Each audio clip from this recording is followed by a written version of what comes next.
Greetings to you all. Welcome to Back to Ashes. My name is Phoenix. Before I get started, I would like to give a very special thank you to the reformed members of Back to Ashes. Denise S., Seven Leaf Clover, Through Scrutiny, Samantha Place, Lisa Radford, Tina Mead, Stephanie McLaren, Corpse Lover, Mana Ash, Norman D.W., Christy Elias, Cindy Cleveland, and Patty's niece. Also, thank those that donated to my GoFundMe. That link is still taking donations while I'm still trying to look for a place to go. Also, if you would like to become a member of Back to Ashes, both the GoFundMe and membership links can be found down below. Thank you in advance. If you are new here or have yet to do so, please don't forget to subscribe, like, share, and comment, as it does help push this video into the algorithm, and as well, it will alert you every time I upload a video. With all of that being said, it is time to go back to ashes. For once we arise from the ashes, we are a bigger, brighter, stronger, and happier person in the morning. Sit back, relax, kick back, grab a snack, or tuck in and get warm, and prepare for this dose of vocal melatonin entitled True Let's Not Meet Stories.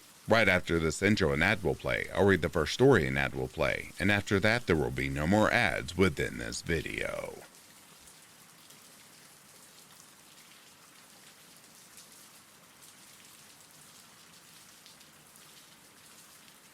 This happened about 7 years ago. The story starts with me getting home from high school on the bus. I made it home and saw that my mom wasn't there. And since my dad was at work and my bro didn't get out of school until later, I was the only person there. I put my backpack down and go to untie my shoes, and some dude walks out from my hallway. I go into Occam's razor mode and assume that this is some sort of handyman or repair guy, since we have been moved in recently and had been getting a lot of repair work done to fix the half-assed DIY electrical, plumbing, and paint jobs left behind by the previous owners. Additionally, he is wearing some sort of tool belt and fits the general repairman look. My mom's usually around when we have people working in the house, so I assume that my mom must have left not long ago and would be back soon. I nonchalantly tell the guy that my mom should be back soon, and he mumbles something like, thanks, and leaves out the front door to what I assume is a repair truck. It's at this point that I text my mom asking when she'll be back, and who's the dude in the house. She asks if I'm joking, and it's only at this point that I come to, and realize that I was sitting on the couch chatting with the dude burglaring our home. At this point, the guy was long gone, and luckily my mom was only a couple minutes away at a store just down the road. She gets back and we call the police, and they take a look around, but nothing actually went missing, and nothing really ever came of it. I'm honestly glad it went down the way it did, since I only knew what happened once was already over. This guy had put himself between me and the front door, and I'm not sure what freaked out fight or flight me would have done. I also can't imagine what the guy was thinking when I basically just let him walk out. To the pretend repairman raiding our home, I hope we never see you again.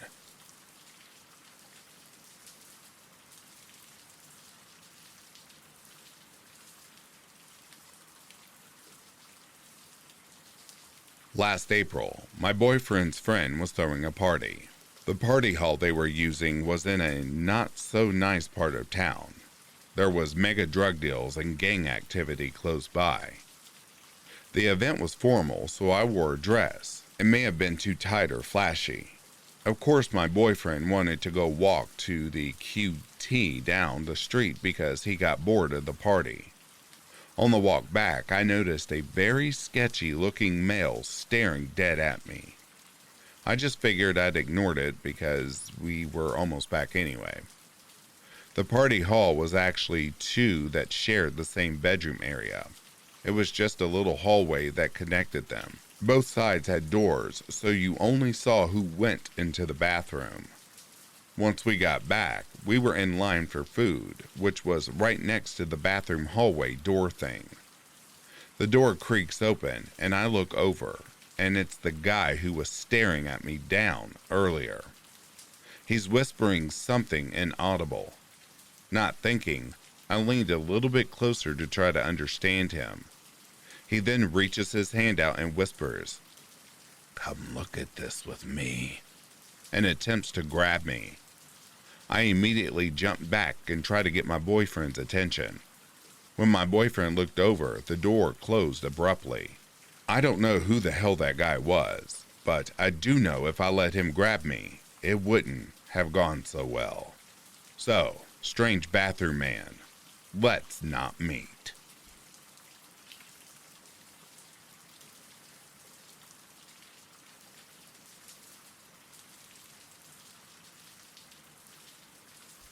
I was around 10 or 11 when this happened, and I was home alone. The doorbell rang while I was watching TV, so I hastily moved my bowl of cereal and got up to answer the door.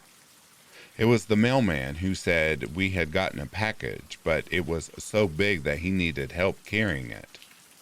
Something felt off about him, as he wasn't wearing a uniform but a dirty white shirt and jeans.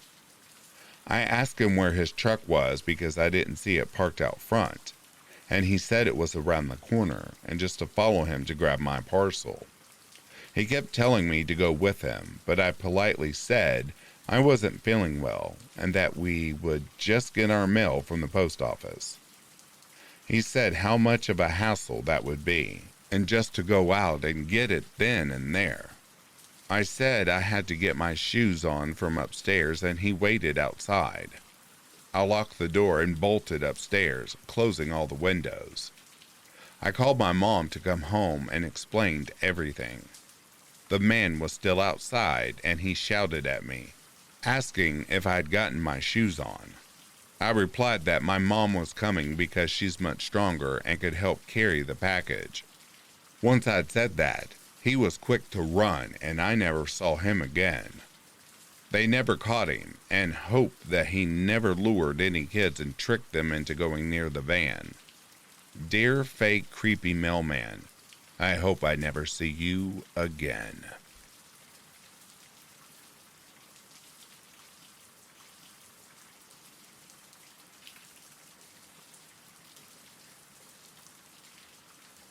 For context, I'm a 24-year-old female and live in a very populated city where people drive a lot. I'm still shooken up by this, and I am honestly curious to hear thoughts. The other night, I parked my car outside, went to let my dog in the house, and went back out to get my stuff. Note, it was about 6 p.m. and completely dark out because of the winter. I get into my driver's seat, lock the car, and am sitting there for about a minute getting my stuff together. All of a sudden, I see a man walk from in front of my car to the driver's side window.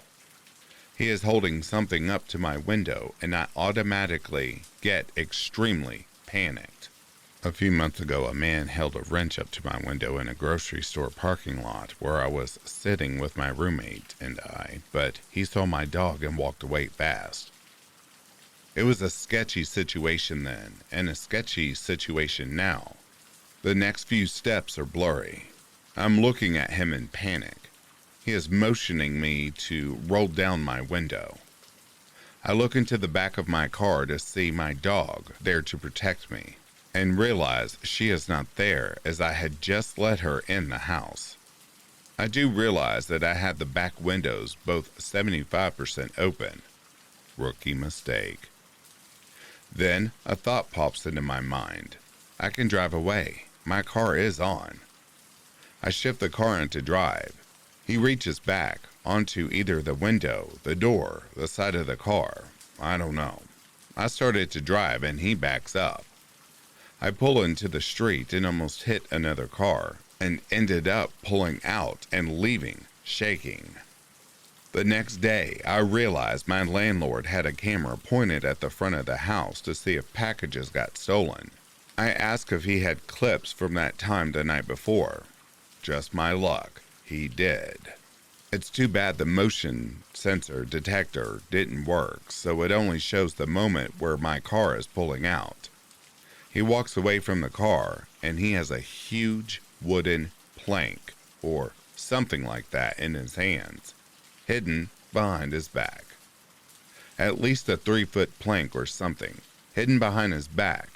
He then walked down one way of the street a little bit and then turned around and went another way. I wish I didn't see that video because I was scared before and I thought maybe I was overreacting. But now, I know he was holding something there. That could have potentially been a weapon. I am very thankful I trusted my instincts. Someone on a neighborhood website that night said their car got stolen 2 streets over, so maybe he wanted my car. Anyways, to the creep at my house, let's not ever meet again.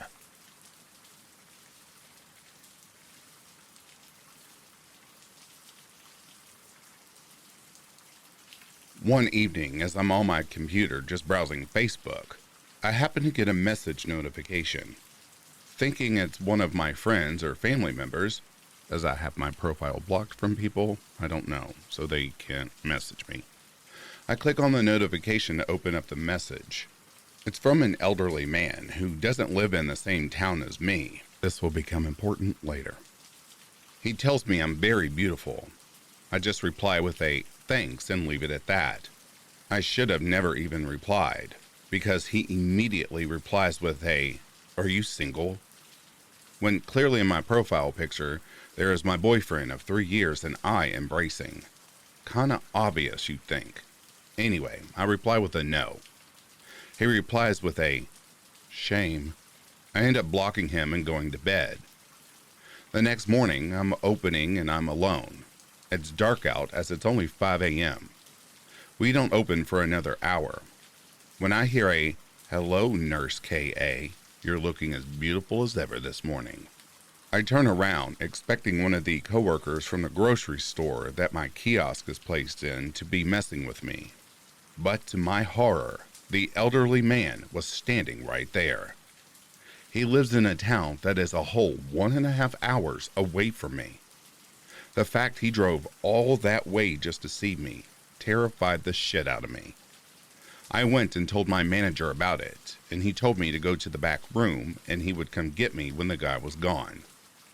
It took a while, but my manager finally came and got me.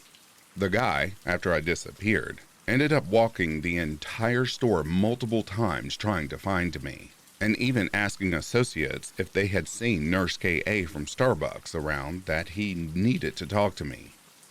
My manager quickly told the gentleman that he was worrying his employees, and that it would be best if he left before he had called the cops.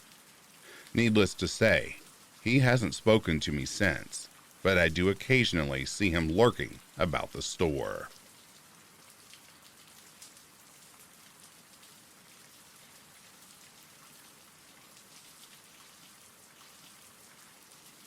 I was talking to my parents recently about scary interactions I had growing up, and they reminded me of one that I completely forgot about. I was 7 or 8 years old, very naive, and I believed whatever was said to me. I got bullied quite a lot in school, therefore leaving me with little friends. I decided to join an online game. It's called Moshi Monsters, by the way, if anyone remembers it. Basically, from what I remember of this website, you can make other friends and talk to them quite easily. My family only had one main computer at that point, and so, after school, I would often have to wait until my mom, dad, or brother were finished using it so I could play. I met a lot of people on there that I became friends with, and eventually, I met Candy. Candy told me that she was an 8-year-old girl. We would spend hours talking almost every single day. It was a harmless online friendship, or so I thought, because again, I was young and naive. One day, Candy asked where I lived. I told her Canada. She then asked what country and city, so I told her. I thought she was just curious. Yikes on my behalf. Thankfully, she never asked my address and I never gave it to her. A couple weeks later, Candy told me that she was traveling to my city and wanted to hang out. So I asked my parents, and they were obviously very weirded out and concerned by this. So they decided to start reading our conversations. I never understood why. I just chalked it up to them being overprotective parents. Candy eventually told me she was in my city and asked if she could meet me at the park by my house. First of all, since I never told her the area I lived in, I wasn't sure how she knew I had a big park by my house. But I also thought that maybe she just assumed there were parks in every neighborhood. She then said that she could meet by the ice skating rink, but she wanted me to walk there alone. My parents read this and flipped out. Our neighborhood is the only one with an ice rink in my town. My parents freaked out at me and thought I told this stranger my address, but I promised that I had not, and eventually they were able to read all of our messages and could see that I did not give out that address. Nonetheless, my parents were freaked. They had no idea who this person was or how they figured this out. So they banned me from talking to her. I was upset, but I obliged. About a year later, I had outgrown the website and was on to new things. My family had planned a trip to Las Vegas, and we went. While we were staying there, I was really bored in my hotel room and decided to check how my monster was doing. I logged into the website and I saw hundreds of messages from Candy. "Why don't you want to see me? How could you ignore me like this? I thought we were friends." Mainly things along that line. Until one message stood out. It was from a couple days earlier and it read, "I know you're in Vegas. I live here. Let's hang out. Just get away from your parents." I was shocked. How could she know? I hadn't logged into the website in a year. I was just a kid, so I had zero social media. It just didn't make sense. Again, I showed my parents and they were freaked out and basically just banned me from the website in general. I never logged on again, and I never spoke to Candy again either.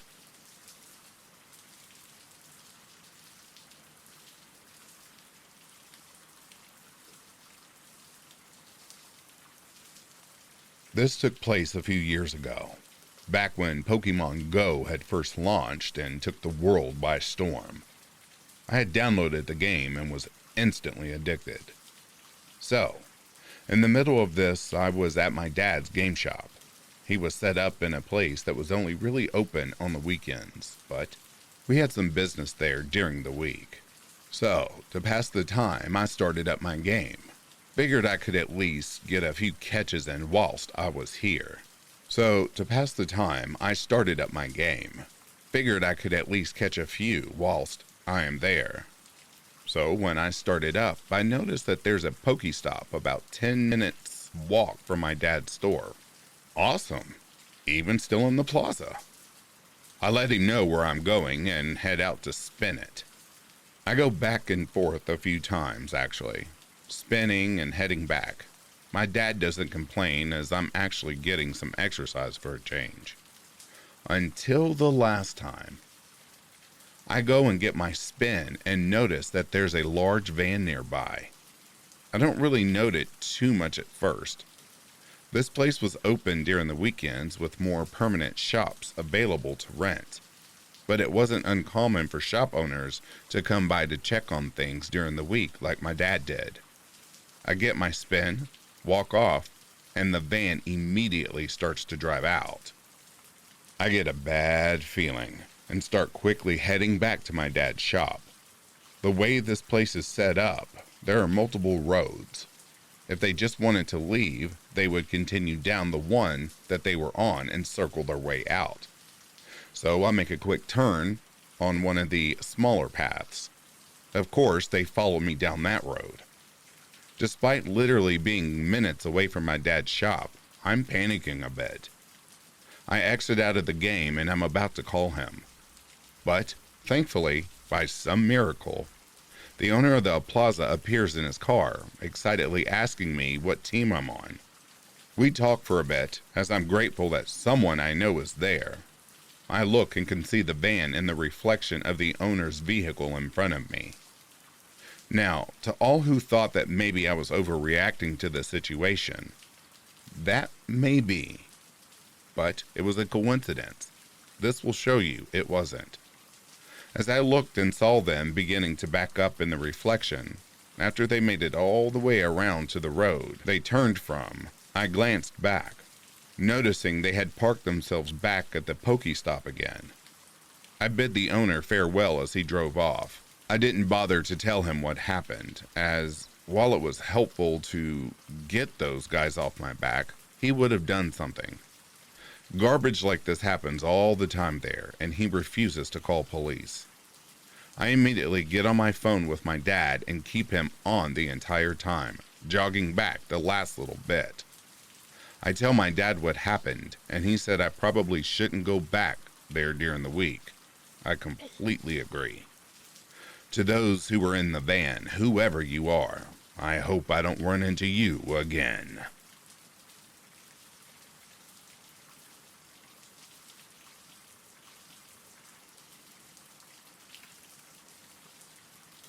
Okay, this happened a few years ago, around early December. I was playing a mobile game for around 3 months prior. Sorry for the murky description, but there's a short preview of the said game. It's a fantastical medieval war type game where you level up your castle to get stronger troops and better defenses as you upgrade the buildings. It also features invading other castles after you played for more than 7 days, because your newbie protective shield will wear out by that time. There are alliances formed where other players team up and work together on events. You can also edit your profile and change your picture. Global chat, alliance chat, and private chat are easily accessible to everyone. I got into a server a month later than the others. I discovered the game from an ad, and it was based off from one of my favorite series. And since I played similar games before, I adjusted quickly and was recruited by one of the top alliances, which was also kind of infamous for its members being a little too friendly with female gamers. I did use my own photo in my profile, but my hair was covering half of my face, and I had an anti-dust mask on. Only my left eye was clear on that photo, and yet they still invited me in. I'm not gonna lie, I had a thought that I might run into some pesky guys, but I still accepted anyway. It was just my 3rd day playing, and I need all the resources I could get to strengthen my castle, and getting into alliances is a surefire way to get those donation early games. Besides, every alliance is bound to have their own rotten crops. Most of them were pretty okay. The leader was really helpful, and while he would tease the girls sometimes in the chat, but he would stop when we tell him to, or when he would sense we were getting uncomfortable. There were a handful that were just straight up thirsty jerks. One guy said that girls are inferior to him. Another said that he'll give in-game currency to a girl who sex chats with him. And what particularly set me off was this dude claiming that I was his property, even going as far as to spam the global chat to warn other players not to try to flirt with me, or else he will destroy them. Such sheer idiocy. He's a wallet warrior, meaning a person who buys in-app purchases. That also means free players like me can't exactly fight back at him and expect to leave a dent onto his castle. The leader sent me a private message and apologized on his behalf, and told me he can't exactly kick the jerk out of the alliance since he was a valuable player, despite his insufferable behavior. The most I could do was block him and hope he stays in the alliance so he wouldn't attack me. Well, he didn't, but instead he made dummy accounts and constantly sent me private chats. I was getting really pissed with repeatedly blocking his accounts that I finally conceded to his condition for him to stop spamming mails. That is for me to unblock his main account, by the way. For several days he didn't talk to me that much, and when he did, he was actually polite. The leader told me he must have turned into a new leaf. I wasn't convinced, and I didn't shut him out. That was where it got really bad. Thinking back, I may have been a bit careless when I was talking to other players. They were female players, and I quickly bonded over and made friends. Sometimes we chat in the Alliance chat, just so it would be lively in there. The conversations were random, but there were snippets where we wrote out our information. Not the specifics, but I clearly remember saying my birth country and which school I attended. But the city, the street, the exact address, I didn't spill that one bit.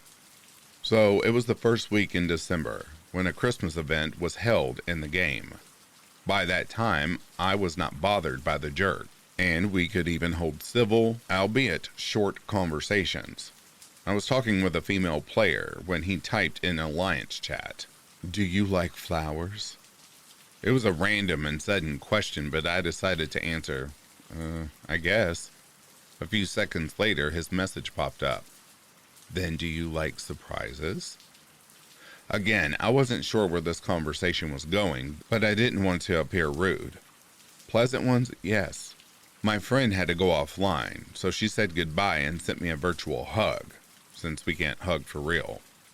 It just sort of became a greeting for the girls in the Alliance chat. I almost forgot about the jerk, but then he wrote, "You'll be moved to tears soon, you'll see. I'll give you more than virtual hugs." I was positively weirded out by his words, so I made an excuse and logged out of the game. It was nearing school break and classes were pretty chill, so I was just hanging out in the library to have some peace and quiet. But then, one of the working students, a close friend of mine, tapped me on the shoulder, a quizzical look on his face. "Hey, did you snag yourself a boyfriend without telling me?" "What? Why would you ask that?" I asked, not yet seeing the connection at that time. "There was a bouquet of flowers sent to you. It's in the department office right now." That was where it all clicked. All the random questions, that creepy inliner. He had found me. He freaking found me. I was panicking so bad to the point where I had to go to the clinic and skip the rest of my classes. I didn't accept the flowers. I didn't even want to see them. When they asked what to do with the bouquet, I told them to throw it away. My username didn't even have any relation to my real name, and when I was asked for my name, I only gave them my nickname. It really creeped me out how this jerk managed to find me. I was scared out of my wits and chatted the leader about it. He too was shocked at this.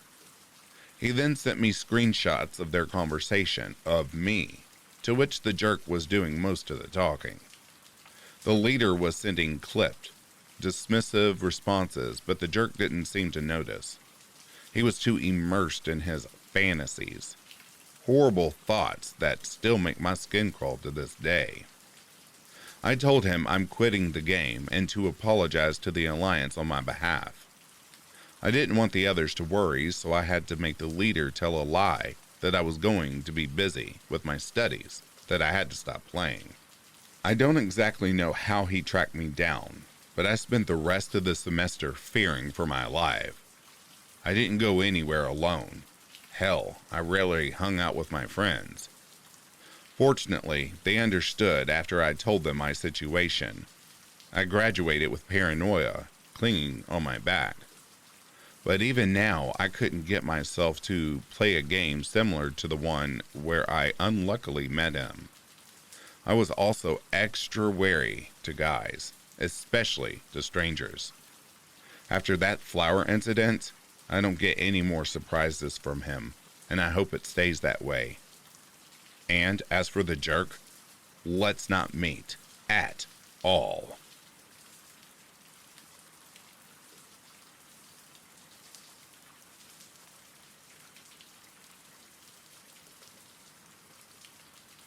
(1996). I lived in Astoria and Ravenswood houses in the 90s. I was friends with the Mailman, who was a really cool guy. His name was Rich. What happened after New Year's was crazy. And for a month, I saw this man deteriorate into a killer. Rich was an all-around cool guy. He was a good-looking, charismatic mailman who delivered mail around our neighborhood. His baby's mom lived in my projects in Ravenswood houses. He would say hi to everyone, and on Christmas, no matter how poor people were, they often left him a tip in cash. Everybody liked him. Rich had a dark side to him that involved a fight where he beat his baby's mom and got a restraining order. He broke her orbital bone during an argument. During that year, his girlfriend would often walk around with 2 black eyes, or a swollen cheek. He was beating her badly. He did not show up for 2 weeks because of some departmental procedure, suspending him till they found out what the case was all about. I saw him 2 weeks later, and Rich was less cheery. The new year brought him a child support garnishment for his kid, and legal problems, not to mention problems regarding custody. A few months passed, and I saw him staring into the distance of the hot sun. He did not look too good. His long stares would be longer and longer, and it would take his name being called 3 times for him to respond. Everyone around that way heard he had broken a court order and beat his girlfriend again. Rich was not the cheery, charismatic man we saw, but something darker. He stopped saying hello to people. One day, coming out of work, I see a Telemundo truck, along with Eyewitness News Channel 7 and NY1 news vans. Rich killed his wife and 7-year-old, and 13-year-old stepson. Both heads had been decapitated. The kids' genitals were found in their mouths. Both heads were in the closet. They lived 2 buildings down from me, and my friend was their neighbor. Cops sealed off the building. Rich tried to slit his wrists, but failed and was taken by an ambulance. After detectives left the crime scene 2 weeks later, and everything was concluded, we then snuck in through my neighbors, who lived next door. All the action took place in the kitchen. It was like blood was dragged from the living room to the bedroom. The bedroom had a broken door, and yet we did not go inside. This was before crime scene cleanup came. I had nightmares for weeks. For a week, the boy who lived in my building, who was 7, was friends with Rich's kid. The kid had become traumatized after he heard about his friend's death. His mother encouraged me to talk to him, since he looked up to me as a big brother. I remember he asked me, "Why do people hurt kids?" I could only say, "Because they are sick in their heads, I guess." He sobbed in front of me, and I comforted him. From that point on, I had trouble sleeping for a while. Going in the actual murder scene made things worse. I will always remember a blank stare when I joked around with him. It was like he was staring through me. Years later, he was freed by a plea. So, to the murderer, I hope I don't ever run into you again.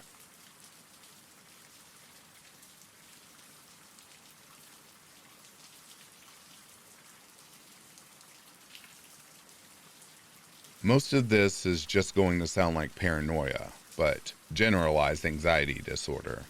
What can I do? Anyway, that's my disclaimer. This happened in summer 2008, I think. I was at a sleepover birthday party at my friend's house. This is going to require some explanation. I live in rural western Pennsylvania. All you need to know about that side of the state is that if you aren't living in Pittsburgh or Erie, you're probably living in an oil town that went bust decades ago. Oh, and you're probably isolated in a forest somewhere too. My family did okay in spite of the economically depressed area we lived in. Now, my friend had money. His family weren't Wall Street investors or anything of that nature, but in a town like mine, it was noticeable. He had a big house, a huge yard, a tree house, a trampoline, big screen TVs everywhere, and every video game console ever made. You might think I was only friends with this kid because of the stuff he had, but honestly, that isn't true. He's probably in the top 5 of the nicest people I had ever met. His family is also amazing. They took me in for a while when my mom was in the hospital once. I will keep in touch with them. So, rich guy, good guy, etc. He had a lot of friends. His birthday parties were pretty legendary amongst kids in our town.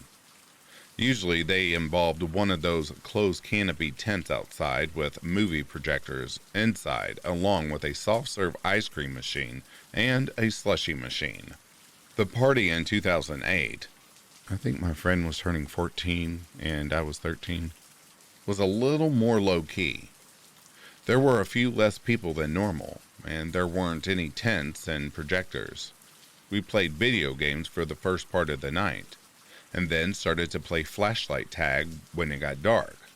I know that the rules to flashlight tag can vary depending on who's playing. My friends and I used to play it like a group hide and seek.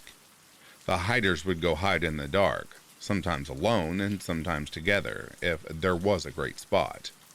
The seekers got the flashlights and also some cool walkie-talkies. As I said before, the yard we played in was huge and there were a lot of places to hide. The first hour or so was pretty uneventful. We mostly hid around the treehouse as well as climbing some of the trees inside the yard itself. The only thing we had to worry about was when a cop car drove by. Obviously, we weren't doing anything illegal, but we just didn't want to explain why we were sneaking around a house at 11 o'clock at night with flashlights.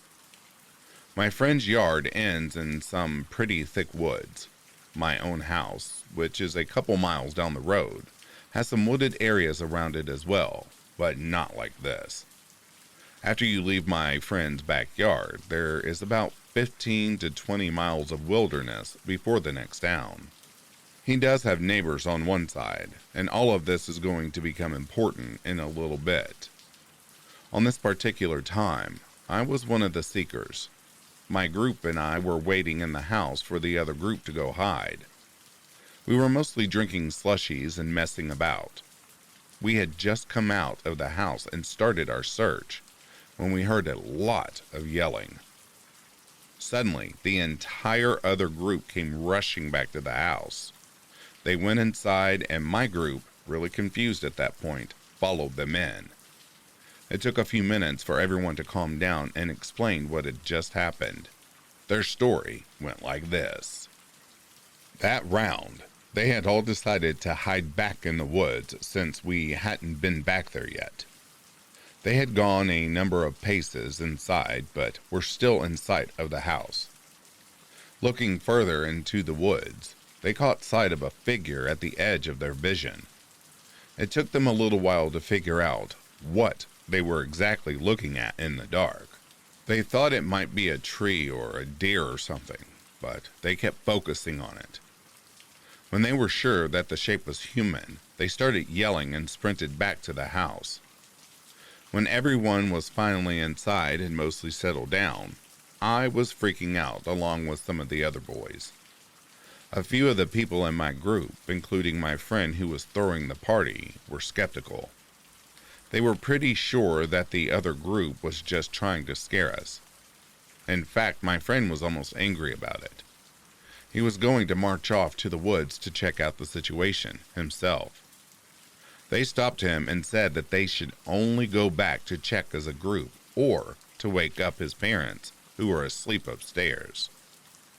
Most of the people who hadn't gone into the woods actually found this to be pretty fun in a weird way. It was like being in a thriller movie. Plus, we were in a low-crime neighborhood, and there were enough of us that one unarmed person shouldn't have bothered us. Even if it was a hoax, it would be a fun scare. We came up with a plan to investigate the woods. The majority of the guys decided to go back into the woods with flashlights and walkie-talkies. They also planned to bring my friend's dog, but that didn't work out. The dog was a golden retriever collie mix and was the furthest thing from a guard dog, unless you fear being licked to death.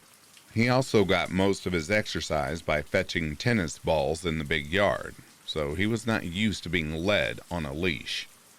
I waited at the house with another scaredy cat kid, with the other walkie-talkie, ready to wake up my friend's parents or to call the cops.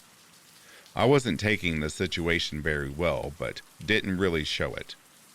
I tend to seem pretty calm on the outside, when I'm usually a nervous wreck on the inside. I at least attempted to calm the other scaredy cat down.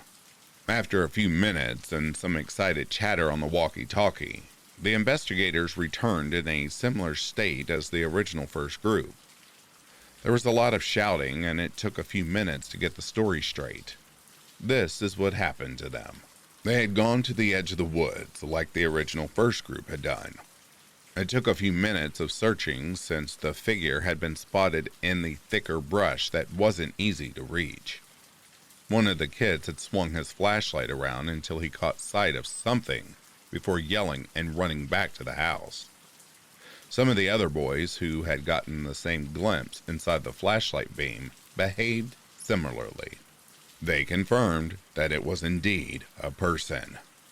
He was most likely obscured behind a small tree. The features that they could make out from the brief moment were that of a male who was on the taller side with longish hair. One of the boys who had seen him thought he might be wearing some light flannel.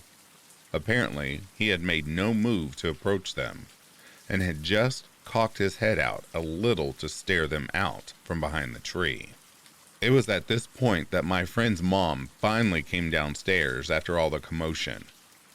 We explained the situation to her. Afterwards, she locked all the doors and told us to stay inside, and to tell her if we saw anything else.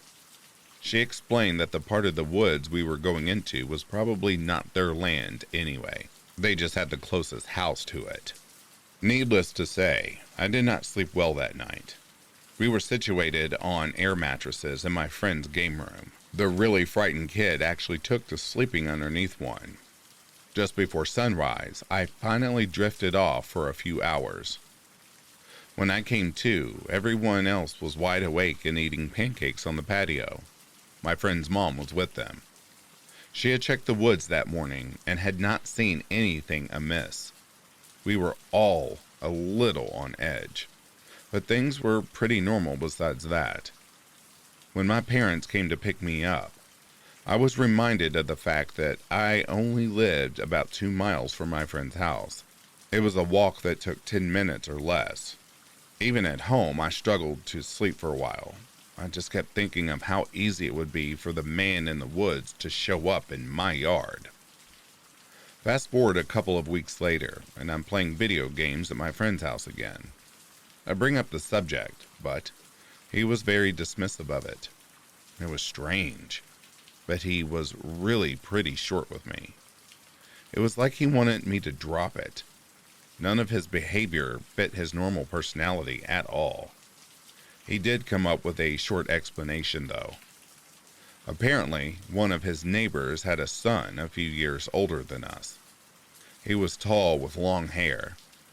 My friend explained that he could be a jerk and was pretty weird.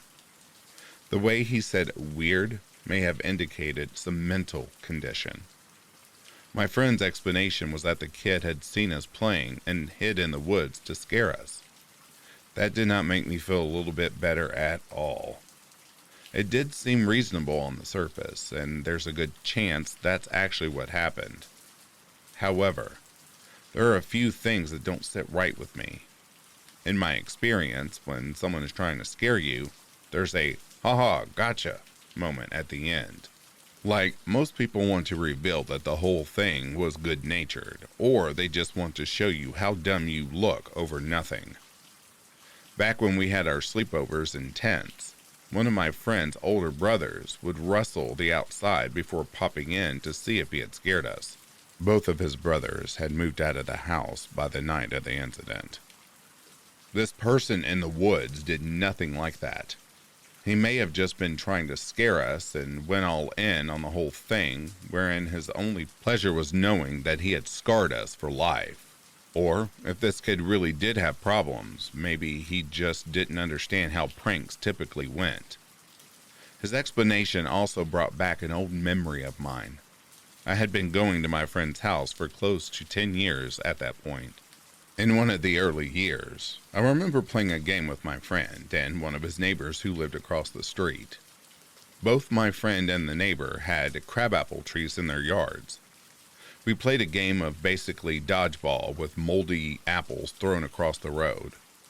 The game ended when the neighbor, who was a few years older than me, chucked a crabapple at my friend's head as hard as he could. It absolutely nailed my friend and he was on the ground crying. I brought him inside where his parents asked me what had just happened or what was wrong. I told them about the game and the neighbor kid. When he had finished crying, his parents scolded him and said that they had warned him about this. They just said that the neighbor kid was not nice. For the record, he did not have long hair, but this was a number of years prior to the incident. Now, I don't know if this was the neighbor that my friend had pinned the blame on, which brings me to some other disturbing things. My friend never gave me the suspect's name, even when I pressed him on it. More unsettling was the fact that my friend was not among the kids who had actually seen the guy directly. This was just his explanation for what happened. I don't think my friend was actually trying to cover anything. I think he was just worried that I wouldn't want to come to his house anymore if I didn't feel safe. That was the last time I had a sleepover at my friend's house. That wasn't really because of the incident, but because we were entering high school, and overnight parties started meaning something else entirely. My friend's explanation does seem plausible, and that makes a pretty creepy story on its own. The alternatives are even more frightening. I don't even want to think about what kind of guys go stalking teenagers in the woods in the middle of the night. So, whether you were a creepy neighbor or creepy mystery person, I hope I never run into you again.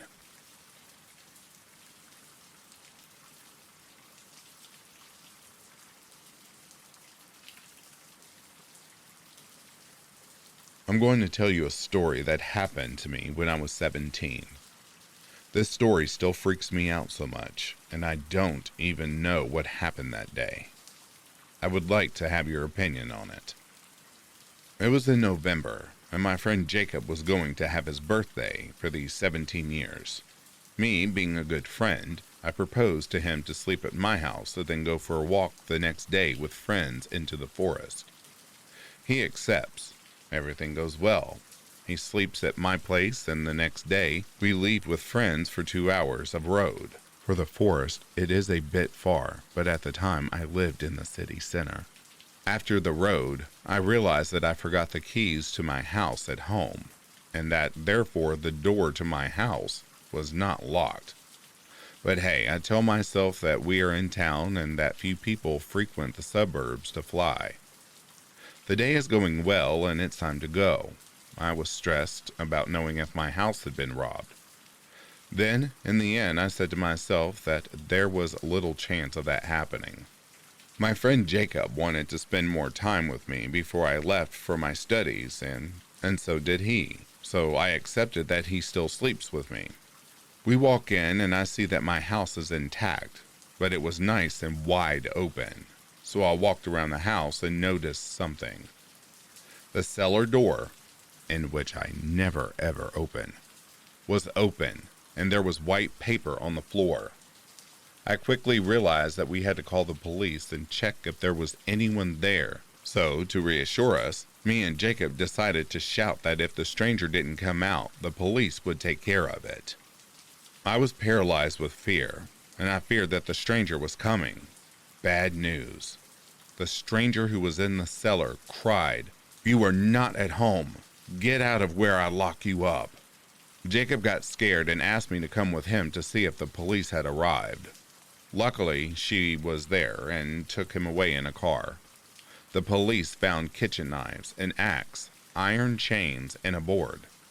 There was also a white sheet on which was written, "Behind you." I didn't understand from the beginning. the police told me later that the individual ran away from an asylum. Today I am 25, and now I always check if I have the key on me or not. So, to the creepy guy in the basement, I hope you're getting the help you so desperately need.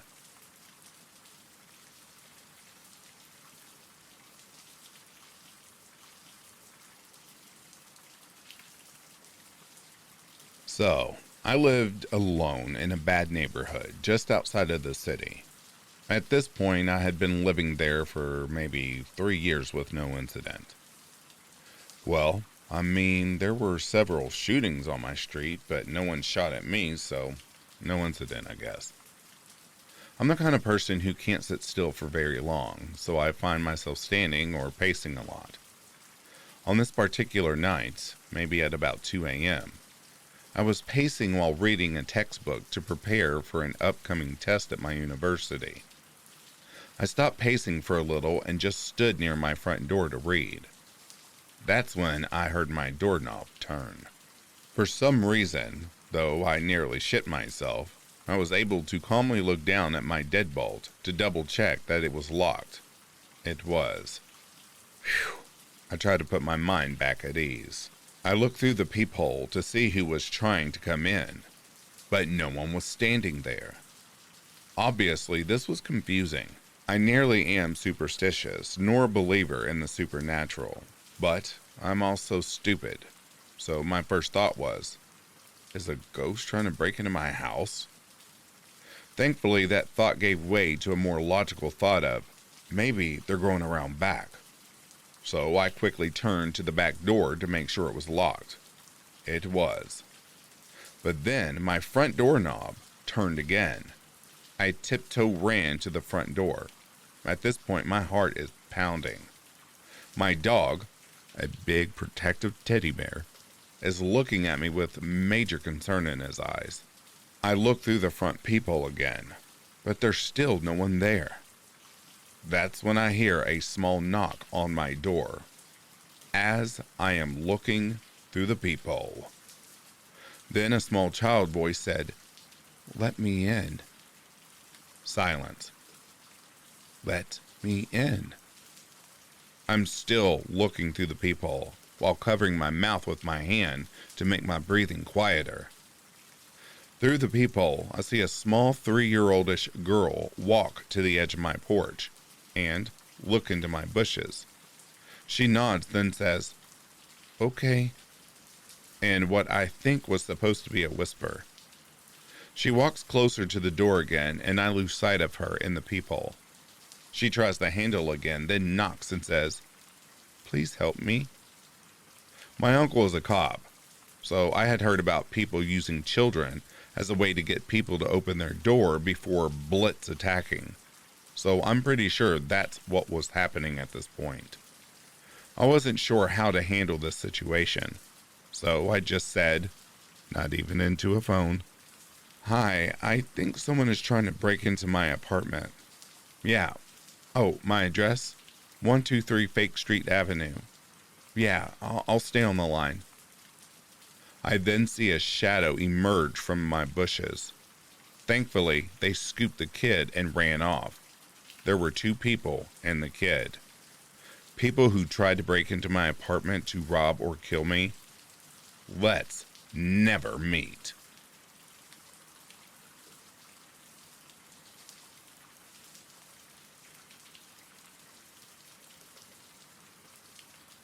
Sorry in advance for the long post. I just need to really get this off my chest. My fiance and I are soon to be married and are remodeling our old family home. We started working on the house about 2 or 3 months ago. My fiance bought a bunch of tools to use on the house to renovate. The house had been sitting without anybody in it for over a year. Keep in mind, the house is located in a fairly rural area. A few houses and trailers here and there, but not too much traffic. We have a rodent problem and have been setting traps to catch them. 3 weeks ago, my fiance went to check the traps, and we had a rat that was still alive. Long story short, he didn't want to take care of it, so he left. I got off work at 9 and went over to the house to take care of the rat. It was raining and my mom and brother came with me. I went to the back door and it was wide open and water was blowing all the way into the house. I was pissed. I thought my fiance had left the door open again and I shut it and finished my business there. I asked my fiance why he left the door open and he claimed he didn't. I called bullshit and left after that. It didn't occur to me that somebody had possibly made a quick getaway. Fast forward to today. My fiance and I went to our house to throw a whole bunch of trash and stuff into the dumpster we had rented. When we went outside, we immediately noticed that some things were missing. Drills, sanders, etc. We realized that they had been stolen. We call my mother-in-law and tell her about it. She says make a police report. What scares me so much about this is that everything began to click with the rat trap incident. Somebody has been scoping us out. I would go over to our house by myself on many occasions and always had the creeps and felt watched. My little brother even remarked that he felt watched there and asked if we were sure nobody was in there while we were gone. I noticed today, when I was there alone, that my dog was acting very nervous and suspicious. She wasn't running and playing like she usually does, and didn't want me to go to the backyard or wooded area. I'm glad I trusted her in my gut feeling. I don't know if the thieves were there, but I'm glad I didn't find out. We are currently in the process of installing cameras. This had to have been somebody that lives near us and can monitor how often we are there. So, to the person or people that broke into my unfinished home, let's not meet, ever. Quick update. So, we did catch a car pulling in like it was scoping the place out. The people inside never got out, but they left. We asked a few of my fiance's family members about it, and that was to our detriment. One of them went and spread the word that we have cameras and somebody in the neighborhood who owned the vehicle that we caught on camera slipped up and said that they already knew things had been stolen, which to me is basically a confession because we hadn't told anybody about the robbery until the incident with the car we caught on the camera. So now more people than necessary know, and we probably won't catch the person who did it. We still turn the footage over to the police though, and maybe they can dig up some background information.